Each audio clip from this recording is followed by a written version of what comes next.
Hello, and welcome to this episode of the Growing Up as Overrated podcast. My name is Jen, and I'm here with my friend and co-host, T. Both T and I have a fascination with personality tests. We love that they give us more insight into who we are, how we think, and what is most important to us. Today, we are going over our results from some of these tests, such as the Enneagram, the Big Five, and the Myers-Briggs Type Indicator. Now, into the podcast.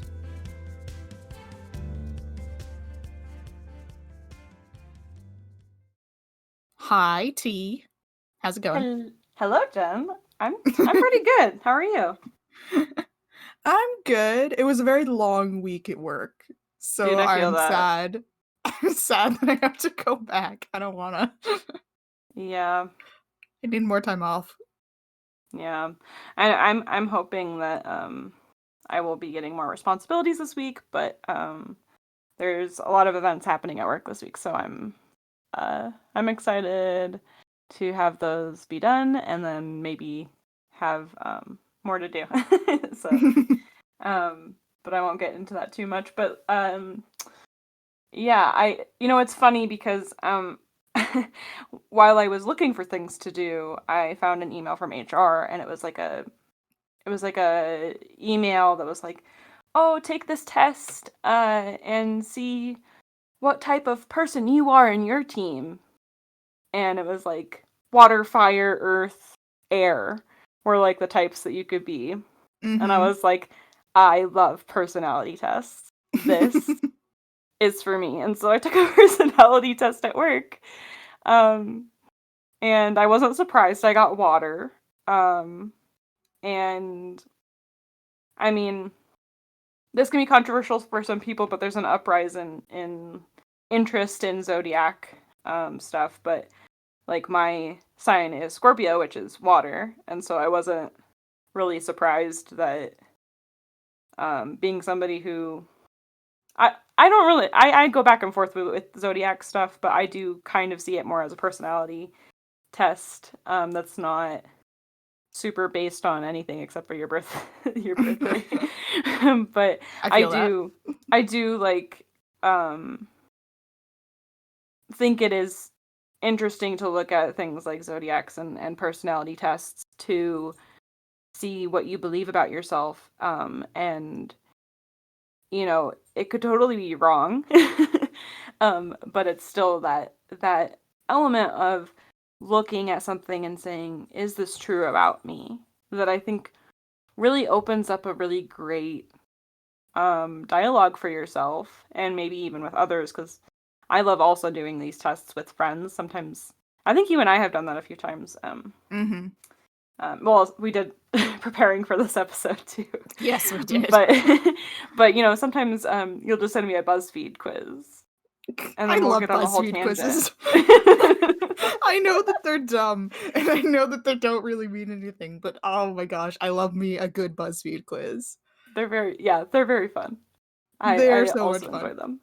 I will say that my zodiac sign frustrates me because I'm a Capricorn, and the fact that I'm a Capricorn and means that the fact that I am skeptical of zodiac signs is like very Capricorn. Yes. It's just annoying.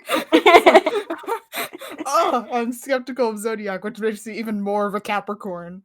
Yeah. So it's like this like weird juxtaposition in your brain, and you're like, wait. Well, I'm like, this isn't fair.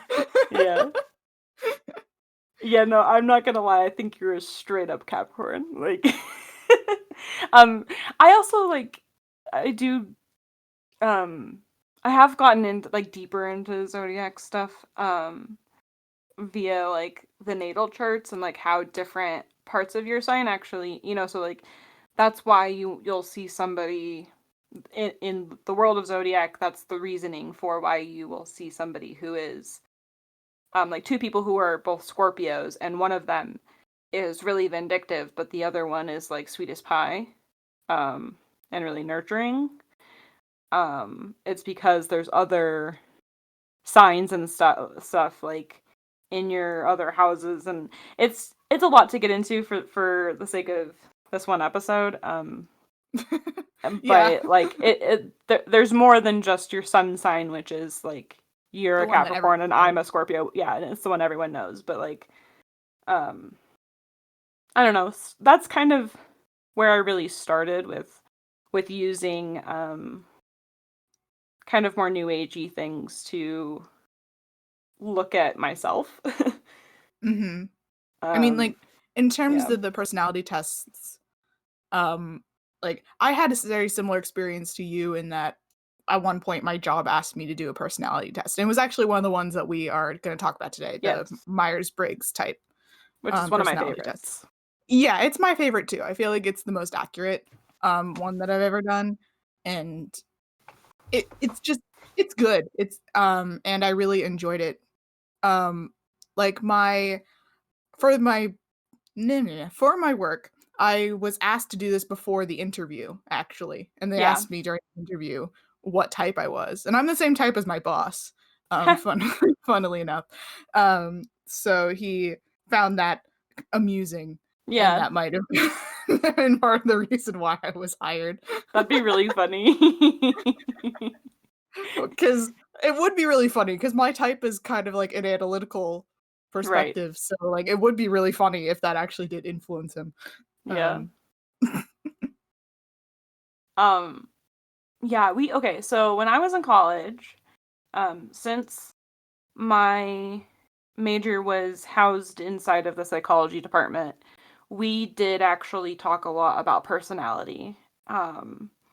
And kind of the theories that went on behind everything to end up forming some of these. So the ones we're looking at are based the most in science, or like both based the most in like psychology, psychological theory and study.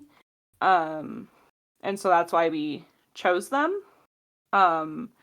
Because the thing about personality, and when you talk about personality in psychology, you'll also talk about intelligence at the same time. Um, Mhm. because intelligence and personality are very hard to pin down. Because there is like a lot of people will take on intelligence as part of their personality, but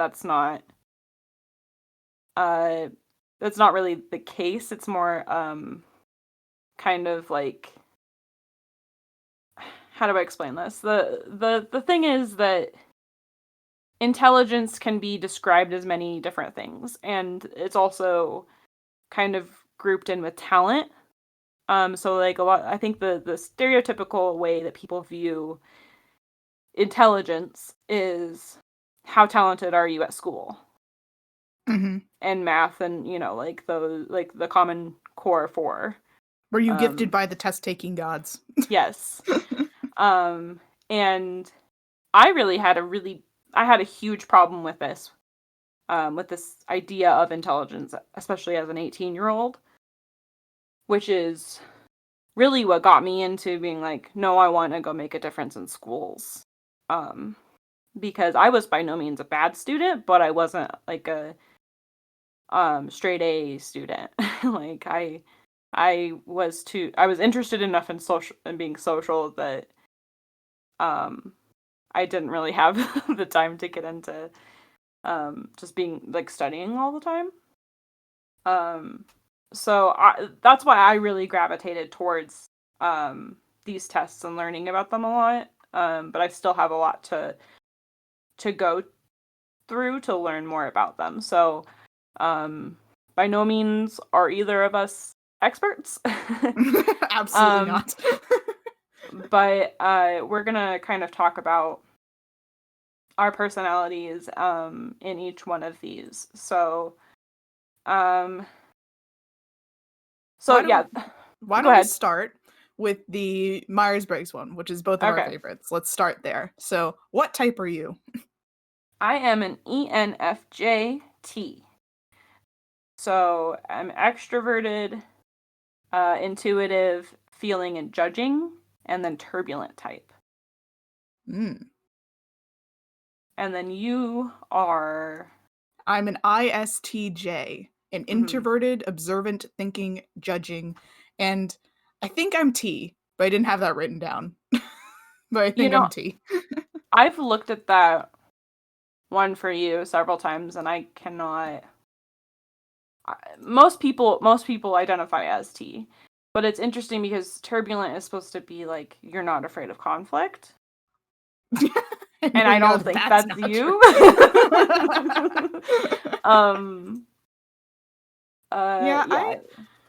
I don't really know. I don't keep track of the T because in my opinion, it is not as important as the other. Yeah, no, that's why it's a. Wait, turbulent versus assertive.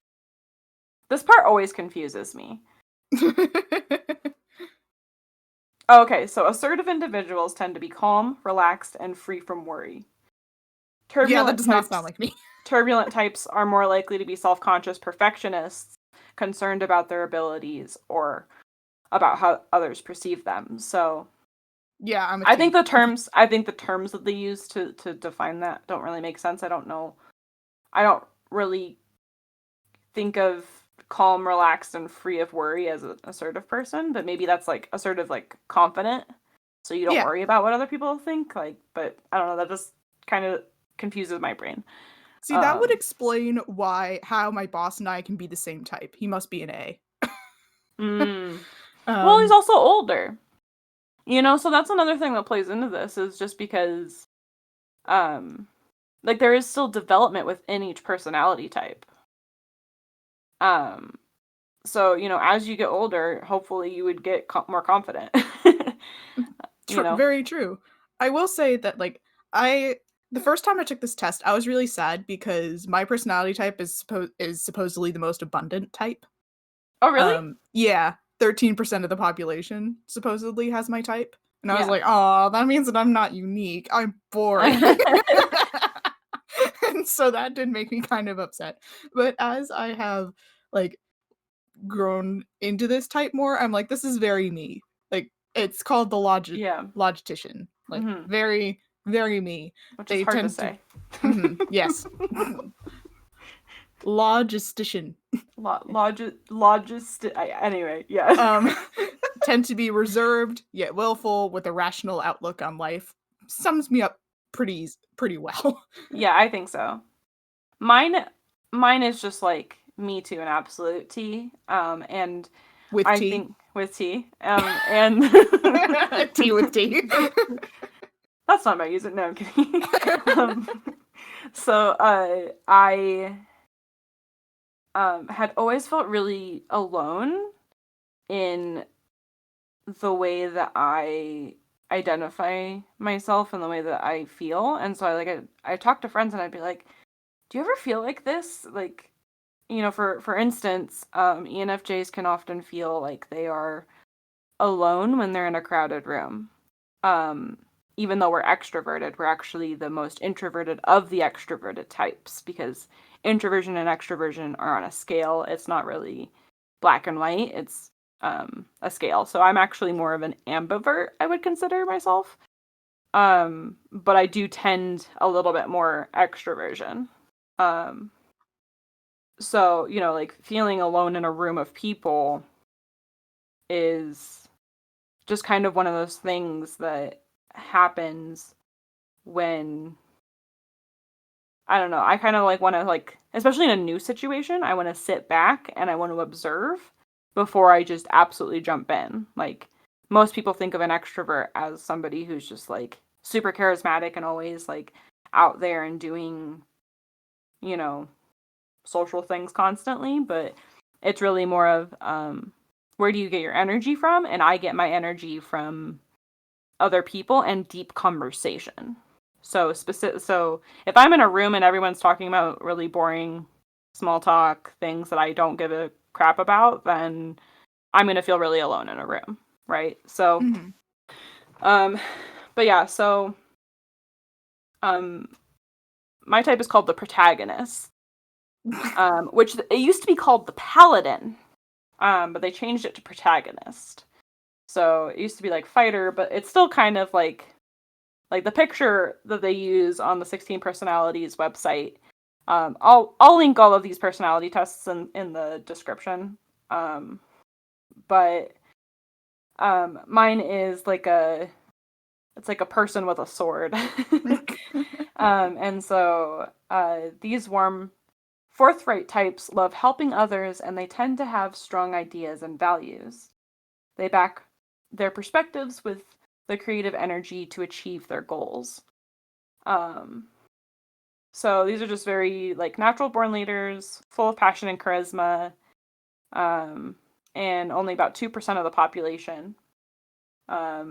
So it's the same type as Obama and Oprah.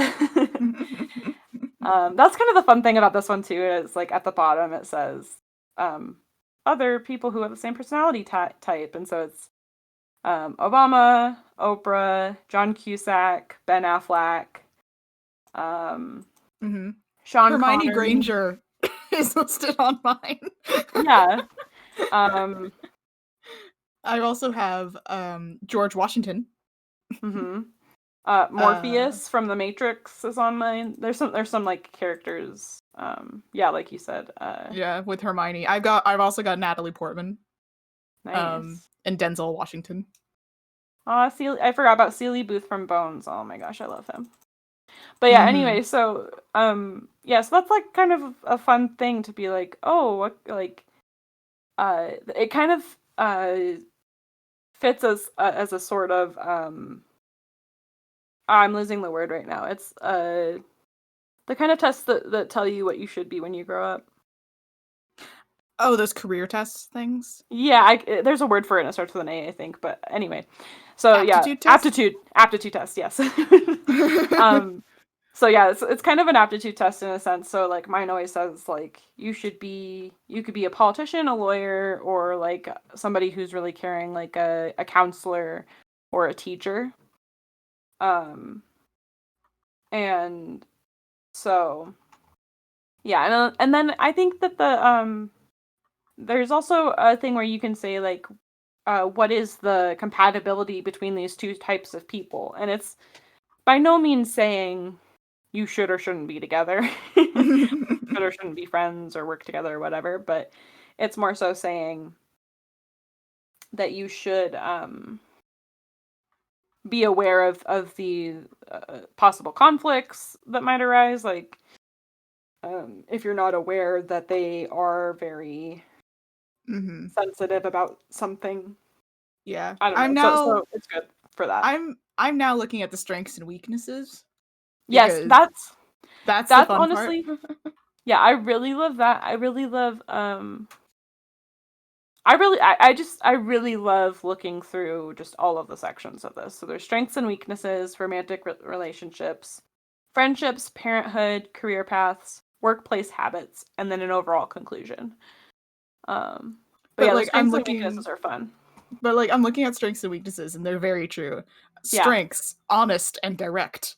Yes. Strong-willed and dutiful. Very responsible. Calm and practical. Create and enforce order. Jack of all trades. Yeah.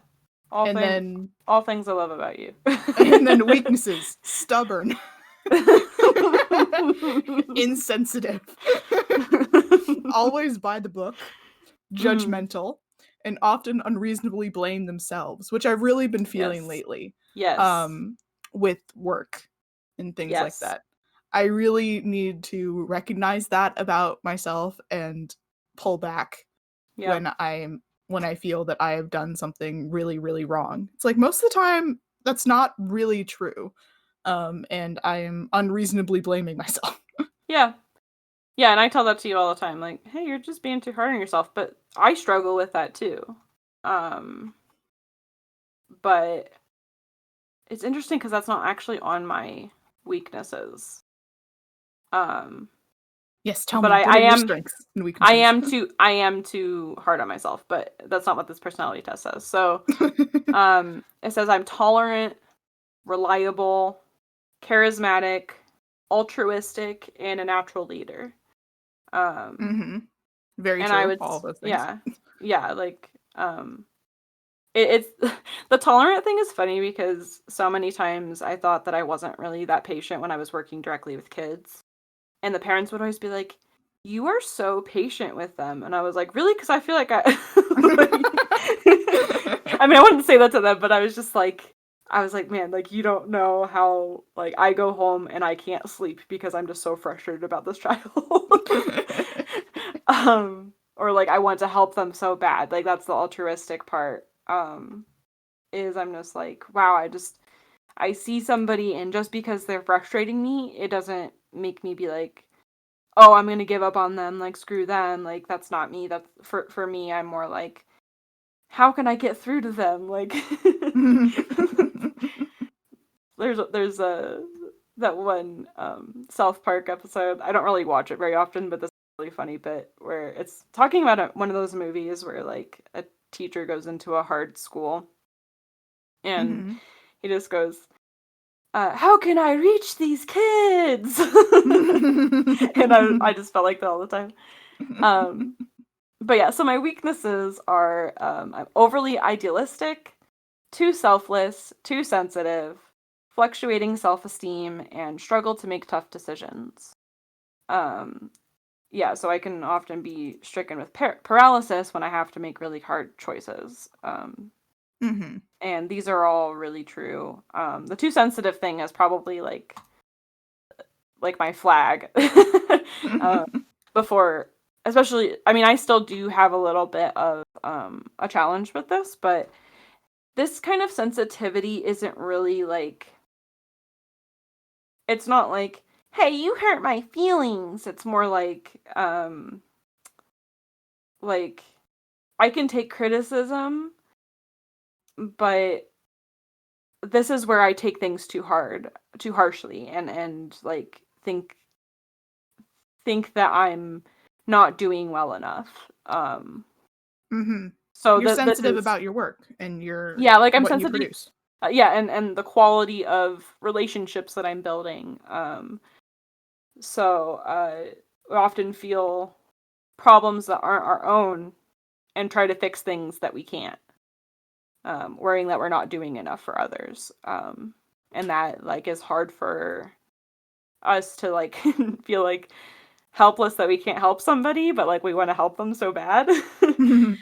Which I get into situations like that often. Um, but I don't know, it's just kind of something that I've come accustomed to, and I I think it's a strength. I've chosen to find a strength through this weakness by identifying when I'm allowing it to get in my way and identifying the flip side of that sensitivity is that I'm tolerant, reliable, and altruistic, and it makes me a good leader, because I understand what other people are going through. Mhm. So I gain a lot of loyalty through that because people know I understand they have human problems, you know. Absolutely. Can you repeat to me what your type is again? E. ENFJ. Okay. Because I was looking at romantic relationships and it was like describing the kind of types that would work well, and I was like, I can't remember what hers is besides the E part again. Like, Yeah. apparently, partners who share the observant trait are best fit for logistician personalities, with one or two opposing traits to create balance and to expand logistician's sometimes overly isolated worldview, such as partners with E or prospecting P traits. Hmm. So, yeah, that's that. Yeah. I don't know. It's funny too. I think the workplace habits one is really helpful for a lot of like building um of teams. So I think that this is a really great like I think it's good that your job had you do this test, right? Because I think it can help you be aware of where your strengths and weaknesses are, especially in a workplace. Um and kind of help you to understand like yeah, like where you're, you know, like if you're insensitive and you're a manager, maybe you need to be extra aware that if you have a sensitive, you know, subordinate. So, Mm-hmm. yeah. Um, so yeah, I think that kind of wraps up what I wanted to say about this test. Yeah. We can move Okay. on to the other one. Oh wait, actually, I do have something interesting. I looked at my friendship one. Knowledge is the surest basis of happiness. As if to prove the point, logicians almost always have at least one intuitive and friend in their inner circle, despite the disconnect the two perspectives bring. These are very much friendships built not on mutual understanding, but out of respect for their mutual differences. Yeah. No, Yeah. that's totally yes. Like, that's totally it. yeah, I've always struggled finding people to be friends with who are like me. And that's not like I'm not like other girls. But it's but it is, like it is something that I very rarely have any extroverted friends. I tend to gravitate towards introverts and drawing them out of their shells and, getting them to spend more time with people. For some reason, Let me that's hang out just in my something. cave. Let me be No. in my cave. Okay, fine. You can be in your cave for 10 minutes, but then we're going out. All right, so which one do you want to talk about next? Let's see. Okay. I guess we can do the big five. This one I'm not terribly in love with. Me neither. So I'm glad we're in agreement.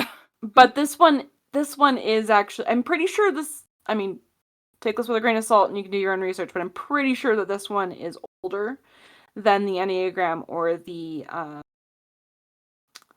16 personalities. So, Myers-Briggs.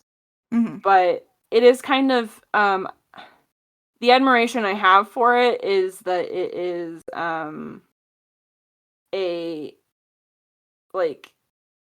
it is one of the older ones that kind of shows you that your personality can be made up of many different, like, things, like facets. So, it basically scores you on how open you are, how conscientious you are, how extroverted, your agreeableness, your neuroticism. And through this, it kind of puts you into a category. Kind of like It I don't know. shows you your percentages across the 5 categories. Right. So like for example, I got 83% neurotic, which is a little bit sad. Yeah, and then I'm 56, so I'm just kind of like I'm neurotic enough but not like overbearingly neurotic. Yeah, like I got neurotic and then my next highest one is conscientious. And then Yeah, those are my openness. 2 lowest ones. Like And we're then like literally flipped on this one, which is why this one's actually really funny for us, but yeah. And then openness is third, and then I have agreeableness and then extroversion are barely even on my chart. They're like around right. 10%. But my biggest issue with this is that in the openness category, it says openness describes a person's tendency to think in abstract, complex ways. High scores tend to be creative, adventurous, and intellectual. And they enjoy playing with ideas and discovering novel experiences. Low scores tend to be practical, conventional, and focused on the concrete. They tend to avoid the unknown and follow traditional ways.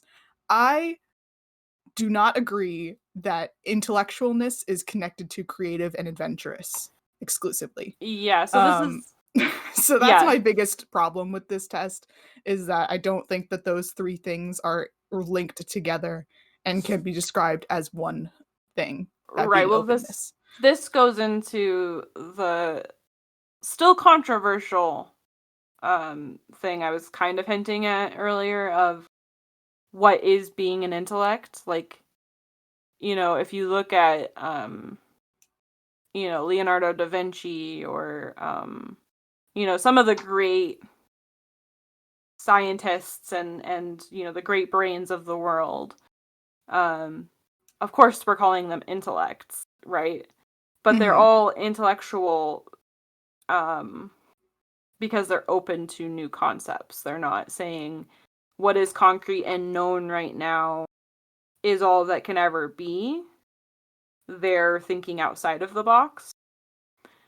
But I agree with you that it doesn't mean that just because you only look at the concrete, which I don't think you always look at just the concrete. So, like, you do have, the ability to sometimes look at outside of the box, but you do more so look at concrete things. What do we know right now? Which is a skill in its own. Its own right. And Yeah. like what I specifically disagree with is the way that I think is that I take what is known about the world and Yeah. make conclusions based on concrete knowledge. And according to Right. this test, that is not intellectual, and I just Yeah. disagree with that. On a very like basic Yeah. level, I disagree with that definition. However, we've not gone over what your results are yet, so I will let you do yours. Yeah. So yeah, my highest scoring trait is openness. So I'm 98% open. It's just ridiculous. My highest is only 83%. It's Yeah, just crazy. I'm just like, yeah, give me your ideas. Give me, like tell me what you're thinking. And it is a little bit funny because I do think that I tend to think my way is the best way a lot of the times, but I think as I've gotten older, I've gotten better about that. Mm-hmm. But yeah, I'm always open to hearing a new way to do something. Like I don't always prescribe to the if it's not broken, don't fix it thing. Sometimes I'm like, I think there's just a more efficient way. Like just because it's not broken doesn't mean it's the best version, you know? Um, and so yeah, so that one's my highest one. And then second I have extroverted. No shock. No surprise there. At 83%. And then agreeableness. So the person's tendency to put others' needs ahead of their own and to cooperate rather than compete with others. People who are high in agreeableness experience a great deal of empathy and tend to get pleasure out of serving and taking care of others. They are usually trusting and forgiving. So, yeah, I mean, I'm pretty open to other people. I think if you are an open person, like as open of a person as I am, then I think it kind of comes along that you're going to be rather agreeable. But Mm-hmm. I do disagree with people a lot, so I don't know. Okay, after that one is conscientiousness, which is at a 58%. And neurotic is 56. So See, I'm like moderately conscientious and moderately neurotic, but like not terribly. see, I just find that amazing because like I only have 2 categories that are above 60%. And I have 2 that are below 15%. And you have nothing that is below 50% at all Yeah. on this Yeah. test. I mean, I've always considered myself a really balanced person, and I've kind of tried to be a really balanced person my whole life. So I mean, it's not really that shocking to me. It makes me more proud than anything. Like it's like, oh good, like I'm a well balanced person. Yeah, it's just pretty funny when like comparing our scores together, like how like lopsided mine looks in comparison. Yeah. Yeah, I mean, yeah, this one I don't know the most about. But if you scroll down to the bottom of the basic results without paying for the test, it does give you a core pattern. And so mine is empathetic idealist, which is uses insight and creativity to help others. Thinks about how the world could be a better and more beautiful place. That really goes with what I was, talking about. Yeah, and mine is very lopsided. Empathetic idealist and the other is practical caretaker have almost nothing in there, and the other 2 are relatively balanced, with analytical thinker coming out slightly on top, which is Yeah, solves logical problems with rational complex analysis, thinks about innovative ways to improve systems. right. And my And that number 2 one's would be logical mechanic, ensures accuracy and mhm, efficiency in logical systems, uses proven methods to accomplish real world goals, which are right. both very much me. Yes. Yeah, that so the logical mechanic is my lowest scoring one. And then the analytical thinker is my second. So we overlap with the analytical thinker. I was surprised that practical caretaker wasn't my second. Helps people in practical everyday ways, uses established institutions to maintain stability and security. Yeah, that's my lowest. I mean, I would argue that I do that in my work, and that's like a really core part of the work that I like to do, but I also do understand that maybe it's not my, like, it's my third out of 4, but it's uses established institutions, which I think I'm a little bit more likely to be like, how can we make this work instead of finding some other person to do? You know? Yeah, I So, totally think that is logical. yeah.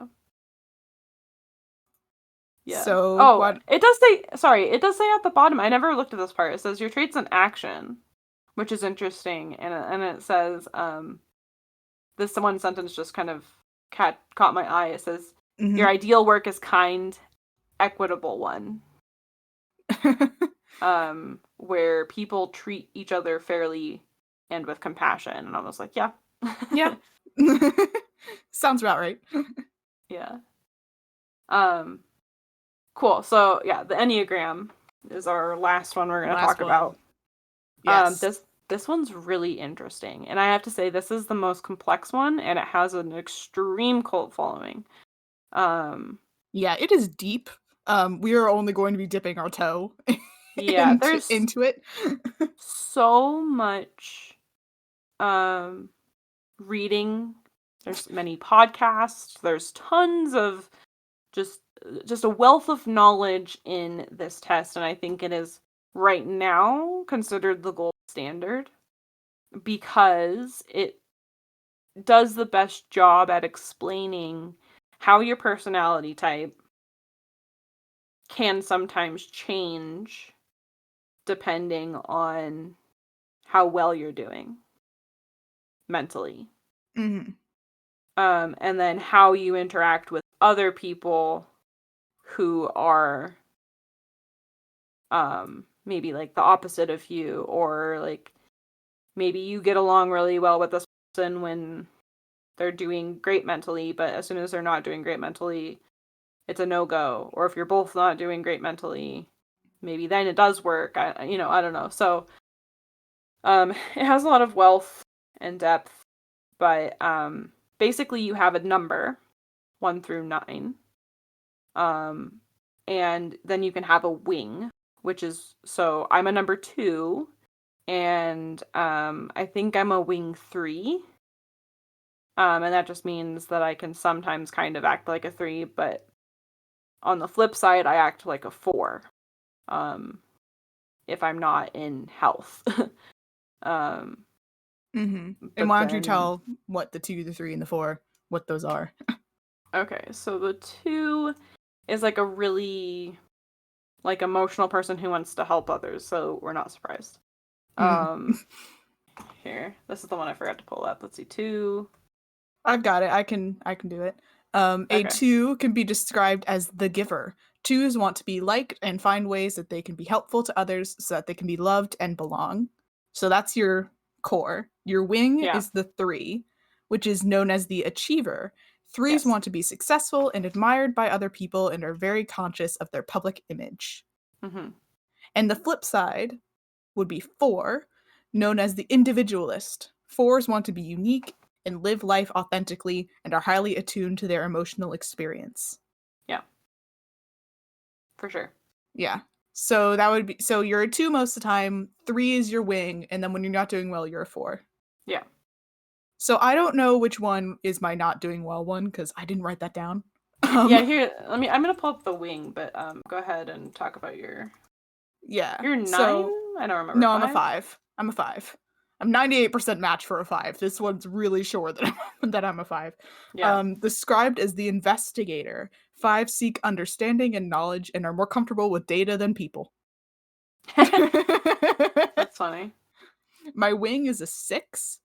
Type 6 is known as the skeptic. 6s are preoccupied with security, seek safety, and like to be prepared for problems. Which was honestly a surprise for me, because I don't consider myself to be very interested in those things. But I mean, maybe subconsciously I'm very into that stuff. Wait, into what things? Security, safety, and prepared for problems. Yeah, See, like, I don't know. I can kind I'm of see mixed. it, but Yeah, I'm mixed about this. I'm like, I guess maybe I am in that, like, I do think through things very hard before yeah. making decisions, about like security and stuff. But I'm not like super concerned about my own safety. That just doesn't. That's not really who I Yeah, am. I would think that's more about security if you make a certain situation, like a certain choice, right? Like, Yeah, which makes more sense. But I'm yeah. like kind of surprised that 1 was not my wing, which is my third highest No, yeah. match. So that yeah, one is your opposite. 1 is my opposite. Oh yeah, that Yeah. makes sense. Because so your wing can only be the two numbers next to 5 is not next to 1. Oh, 5 I is see next what to that 6 means. and 4. Okay. So yeah, like if you look up Enneagram types and on Google Images, then it has a wheel basically, like a little star kind of shape. And Mhm. whatever is the opposite. So the opposite of 5 is 1. That would make sense. 1, by the way, is the perfectionist, puts a lot of emphasis on Yeah. following the rules and doing So things correctly. That which does, like, can happen to me if I'm not doing well. I get right. obsessed and So okay, so now I'm looking at this wheel thing, and it's not saying my opposite is 4. It's saying it's 6, which is the loyal guardian. Um, and What? that makes sense to me. The loyal guardian? Not the skeptic for 6? I mean, there's tons of different names for them, but That's a good point. As I six, said, yeah, dipping our toes six, in. 6 is the loyalist pretty consistently in these pictures. Mhm. So that would and that's my wing type. Yeah, so committed, responsible, anxious, and suspicious, dislike unpredictability and rapid change, attracted to clear structures and foresight. Okay, see, that description sounds way more like me It does sound a than lot like you. than this description that I read. Yeah, That those things that you just said are very me. So that makes more sense. yeah. Um, But the main point of like talking about these results at all is just that personality tests are a good way to look deeper inside yourself yeah. and think about why you react a certain way to things Mm-hmm. and what could possibly be things that are your weaknesses. You know, what are things that you need to be aware of? Like, I know that I can be really stubborn, and I have to be aware sometimes of when I am being overly stubborn to the point that I should just stop, or when I am Yeah, and being like when it's getting in the way of like a friendship or a exactly relationship. when it just when the point when I'm just being stubborn to be stubborn and there's no real point in it in the end, or when I'm being too hard on myself and knowing that that's something that I have a tendency to do. And Mm-hmm. these tests can show me that those aspects of myself and even things that I had never thought of before as a weakness. Yeah. Um and they can show me like um always being by the book was one Mm-hmm. that the Myers-Briggs pointed out for me as a weakness. And it's true. I can be too rigid. And I Yeah. have to recognize that when someone's suggesting an idea, just because it's different doesn't necessarily mean it's bad. Right. And I have to like give some thought to it instead of being judgmental, which is another one of my weaknesses. Yeah, like you and I can both be really judgmental, but I think there's different purposes in the judgment sometimes, but then it's also kind of in the end we kind of just want people to be the best that they can be. I don't know. That's just Mhm. me looking into it. Okay. I found this thing that said unhealthy Enneagram types. Um and so like my type can flatter others in hopes of getting flattery in return. Ooh. Have a martyr complex. Ooh. obsess over being loved by others, and have a codependency issue. And yeah, those are all things I would say as a high schooler. I had a lot of trouble with these things. Like, I don't know about the flattering in hopes to get flattered myself, because I just never thought of myself as somebody to flatter. But like, yeah, I was definitely like, I'll do it, and then like, you guys don't have to, and then maybe I'll get some praise because, I helped you guys out so much. But like, now it's more just like, no, we're going, like, I don't want the praise, like, I want to get this right so that everybody can, be their best versions of. And what's mine? What does mine say? You're For 5, 5? right? Yeah. Uh, Oh no. this one's like this like image is brutal. Okay, Oh no. nihilistic and cynical. And Yes. nihilistic. Yeah. Obsessed about preparing but never actually do. Roasted. Quite. Ouch. Oh god, unhelpful. I'm just straight up unhelpful. Yeah.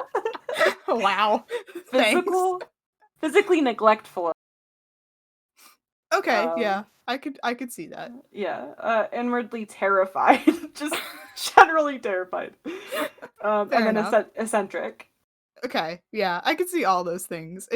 It's kind of funny when you like physically neglectful. I was that friend in high school who didn't like people touching me. Oh, I didn't take it as that. I took it as like, you don't take care of yourself because like maybe if you're not doing well, like, how depressed people might, like, have a hard time even just getting in the shower, or like, doing their hair, or, taking care of them in general, like working out, doing things like that's fair. That's fair too. Um, But wow, that image hurts. ouch. Yeah. That did not hold back. Yeah, I know. Mine makes me seem like a weakling. But yeah, I don't know. It's just, this is a very interesting psychology, like, personality test, and I think it's really worth getting into. And I have some reading that I'm gonna end up doing, but I have to get through other readings I started first. So Yeah, story of my life. Yeah, there's definitely way more to get into with the Enneagram, and we might get into it in a later podcast when we do a little bit more digging. Yeah, Maybe we'll revisit this topic another day. Yeah, let us know if that's something you'd be interested in. Because we would be willing to. So with that, we can transition into our silver linings this week. So T. Silver linings.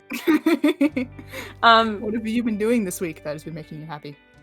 Well, it's not something I've been doing, but the weather was so crappy this week, and so like this weekend has finally been beautiful, so I get to have the windows open, and then it makes me feel like cleaning, and then my space is nice, and then I'm happy. It's amazing how that works, isn't it? Wow. Like, I'm actually doing chores because the weather is nice and I can have the windows open, and then I can, not have the house just smell like cleaning supplies. So, what about you? Very similar. Yeah. Basically the same thing, actually. Like, yesterday was beautiful. It was like 66 degrees, sunny, a breeze. So I was able to wear my jeans and a t-shirt, which is like my ideal outfit. And I cleaned my room, and my dad and I scrubbed our deck for an hour and a half, but somehow I didn't even mind because it was nice to actually just be outside. Like, it was just great. And now my room is entirely clean. I vacuumed. Who vacuums? And so now I feel like, when your space is clean, it's amazing how good you can feel. And so things have just been smooth. Lovely. I love that for us. Thanks for listening to this week's episode. We're taking a short break, so expect our next episode on May 25th. If you want to follow us on Twitter and Instagram, we can be found at @guio.pod. Please subscribe and leave us a review. It really helps us out. We hope you'll continue to listen to us talk about our lives and hopefully learn something about yourself too. And remember, growing up is overrated.